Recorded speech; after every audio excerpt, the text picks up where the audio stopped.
Hi everyone, thank you for joining me for this demonstration. In this one I'm going to be showing you the February Violet. Now this one consists of 7 petals on here, and of course you do get your foliage within that set. All of these make up that beautiful sort of violet pansy, that signature sort of look that you can see throughout the entire year. So this is a brilliant flower to add to your collection. So I'm going to show you exactly what these petals do and how they assemble together to make a flower. Now before me I have got down multiple different cuts. Okay, so I've been cutting them from my white foam for this particular project. Now if you wanted to, without colouring them in, you could cut them from coloured foam. I have some on a lilac foam here, but of course they're an array of colours, so it's entirely up to you which you want to work with. But for this demonstration I'm going to work on the foam, which is white, just to show you how we can get the colour through this. So I've taken one of my Fleurs pastels, and this is in a deep purple. I'm going to work right up to the edge with this. Okay, and I'm taking the pastel to the tip of the petal. Okay, and it blends really easily. And then what I'm going to do is take a yellow, so this is a deep yellow colour, and I'm going to work into the centre. Okay, so now with pansies you get a white faded gradient from the yellow to white to purple, and it's just how the colour bleeds through the flower. And I taught myself this just by looking through pictures of pansies and violets, different sort of colourways. Really easy to work with though. So I'm going to put a little bit of that deeper yellow just towards the centre, and if I just take my sponge stick onto a wet paper towel or a baby wipe, anything like that, just to pick up a bit of moisture, you can then blend it all together really easily. And this is just sort of like the finishing touch. You could do that with your finger as well, but I find it much easier to do with this. So what I've got is a set here of petals. Now from the die collection you can see I've chosen this one, which is sort of that signature element of a pansy which sits down at the front. I've then gone for 2 of these ones, and then we're going to add in our foliage, which is our centres, and of course our leaves. Okay, so the first step for this, with most of our fleurs, we always start from the centre. So I'm going to get my foam mat. I've got some Fleurs wire here, so I'm just going to snip that into the centre. So I've got a piece that's around about 10 centimetres long. Okay. Now what I'm going to do first is take this one, which I did cut in white as well, but you can see the white side, and I've coloured it on one side in the yellow and orange.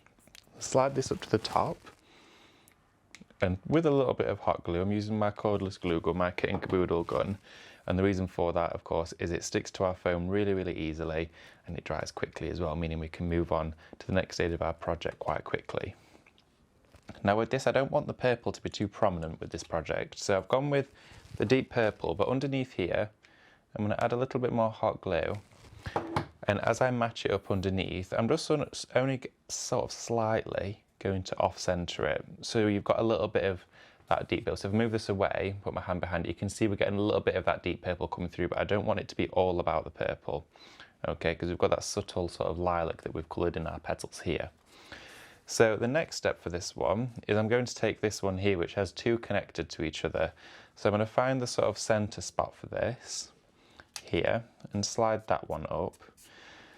And I've not done too much shaping with these petals. I've sort of left them as they are because I'm going to tweak them once the flower is assembled. I'm going to slide that up like this. Okay, so I've got 2 there, and if I just pop that in my foam mat, left stood there, these 2 here, I'm just going to grab the edges, pinch them ever so slightly and ruffle them together, and it gives the sort of effect of those really thin delicate petals. Okay, they sort of feel like tissue paper when you touch them. There we go. So the foam lends itself to being so characteristic and manipulative because it will just allow you to shape it in whichever way or form you want it to.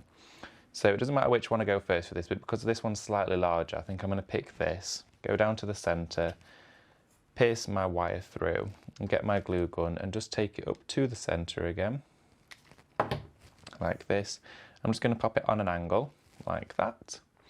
Okay, and then I'm going to take my 3rd petal, pierce it through, and then I'm going to add a bit of hot glue underneath here. And this is how easy it is to assemble these. Now that is your signature pansy. When you look at it like that, you can sort of see that's it taking shape. Now you could go even deeper with the colour if you wanted to, but then the last touch for this is we're going to add our foliage. So if I take my pliers here, and because pansies grow outwards like our daffodils do, we're going to just tilt that forward. So we've now positioned our wire so that you can see I've got a fold on the back there. which means that the flower is actually pointing outwards. And some of my foliage here, I'm just going to sort of shake this up in my hands, sort of shrivel it up, rub my finger and thumb through the centre like this to get the central stem to sort of bow out. Do it again on this one. Okay, glide it up there, and then I'm going to add a bit of hot glue onto the centre here at the bottom. And again, really simple to attach your foliage. I'm just going to pinch it round at an angle, pinpoint those pieces together, and it'll grasp and grip around the central stem of that flower. Okay, I'm going to do one more just down here. I'm going to do them quite close to each other. And the best way with these flowers, especially when you've got singular petals to add on, is just to experiment with them and sort of keep going until you're happy with the result. It's entirely up to you if you were to create fantasy flowers, that's completely optional. But if you wanted to, you could make this slightly fuller, you could add more petals on there, but that is how to work with your February Violet die collection and make this beautiful little flower, which is great as a filler, but of course is great for paper crafts as well, because it will add a little bit of a delicate touch and dimension to spring and summer occasions. But of course, if you're doing crafts throughout the year, whether it's winter, or maybe you want some flowers to display at winter as well, it means that you can still add that pop of colour without having to go to the trouble of keeping flowers throughout those seasons. So thank you ever so much for watching this demonstration, and join me for the next one. Thank you.